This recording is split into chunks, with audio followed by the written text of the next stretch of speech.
പിന്നെ ശ്രീ കുഞ്ഞിക്കണ്ണനോട് എനിക്കൊരു കാര്യം കൂടി സൂചിപ്പിക്കാനുണ്ട്.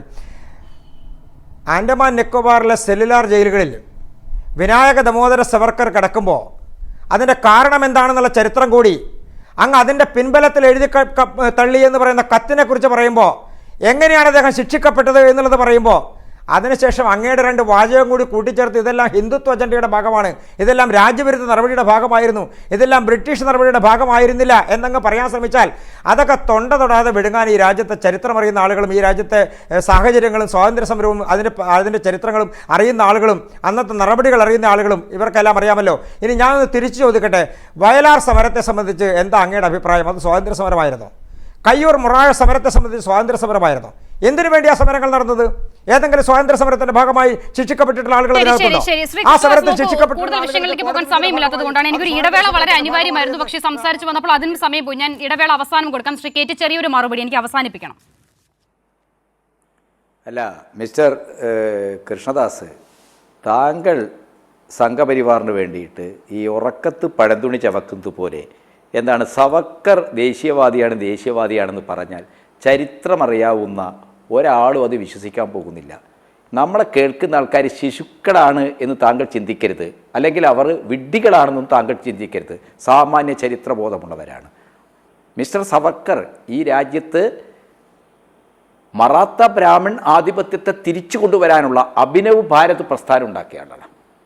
ആ പ്രസ്ഥാനം തീവ്രമായ രീതിയിൽ ബ്രിട്ടീഷ് വിരോധം ഉൽപ്പാദിപ്പിക്കാൻ ശ്രമിച്ചിട്ടുണ്ട്.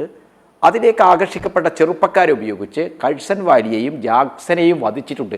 ഈ 2 കേസുകളല്ലാതെ ഇന്ത്യ ബ്രിട്ടീഷുകാർക്കെതിരായിട്ടെടുത്ത ഉജ്ജ്വലമായ സ്വാതന്ത്ര്യ സമരത്തിൻ്റെ ഏതെങ്കിലും ഒരു ചരിത്ര സന്ദർഭത്തിൽ സവർക്കർ ഒരു ഇടപെടൽ നടത്തിയതായിട്ട്, സവർക്കർ ഒരു ധർണ നടത്തിയതായിട്ട്, സവർക്കർ ഒരു മുദ്രാവാക്യം വിളിച്ചതായിട്ട് താങ്കൾ പറയുമോ? ഇന്ത്യയുടെ ദേശീയ ചരിത്രം RSSന് അനുകൂലമായി എഴുതിയ ആളാണ് ആർ സി മജുംദാർ.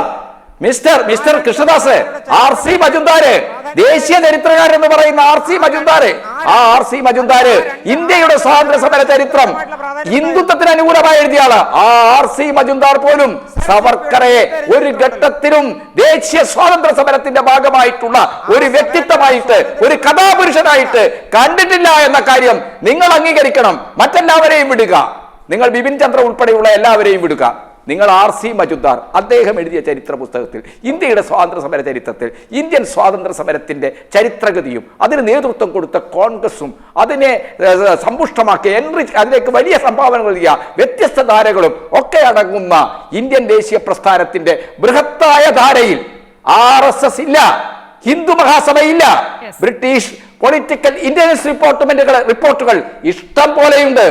RSS ബ്രിട്ടീഷുകാരുടെ കയ്യിൽ കളിക്കുകയാണ് ആ കാലത്ത് ചെയ്തത്. മുസ്ലിം ലീഗിനെയും ഹിന്ദു മഹാസഭയും RSSനെ ഉപയോഗിച്ച് ഇന്ത്യയുടെ ദേശീയ പ്രസ്ഥാനത്തെ നിരന്തരമായി ഭിന്നിപ്പിച്ച് ബ്രിട്ടീഷ് ആധിപത്യത്തിന് ആയുസ് നീട്ടിക്കൊടുക്കാനുള്ള ശ്രമമാണ് എല്ലാ ഘട്ടത്തിലും നടത്തിയത്. മിസ്റ്റർ കൃഷ്ണദാസ്, അങ്ങ് മനസ്സിലാക്കണം, ഖിലാഫത്ത് നിസ്സഹകരണ പ്രസ്ഥാനം ആരംഭിക്കുകയും ഹിന്ദു മുസ്ലിം മൈത്രി ഇല്ലാതെ സ്വരാജ് സാധ്യമാവില്ല എന്ന് നമ്മുടെ മഹാത്മാവ് ആഹ്വാനം ചെയ്യുകയും ചെയ്ത സന്ദർഭത്തിലാണ് ഹെഡ്ഗേവാർ, അദ്ദേഹം വെറും ഒരു ഡോക്ടറാണ്, ആ ഹെഡ്ഗേവാർ സംഘപരിവാർ ഉണ്ടാക്കാൻ RSS ഉണ്ടാക്കാൻ പോയത്. RSS ഉണ്ടാക്കുന്നതിന് കാരണമായി ഹെഡ്ഗേവാറുടെ സന്തത സഹചാരിയായിരുന്ന നിഷികാർ എഴുതിയിട്ടുള്ള ഹെഡ്ഗേവാറിന്റെ ജീവചരിത്രമുണ്ട്.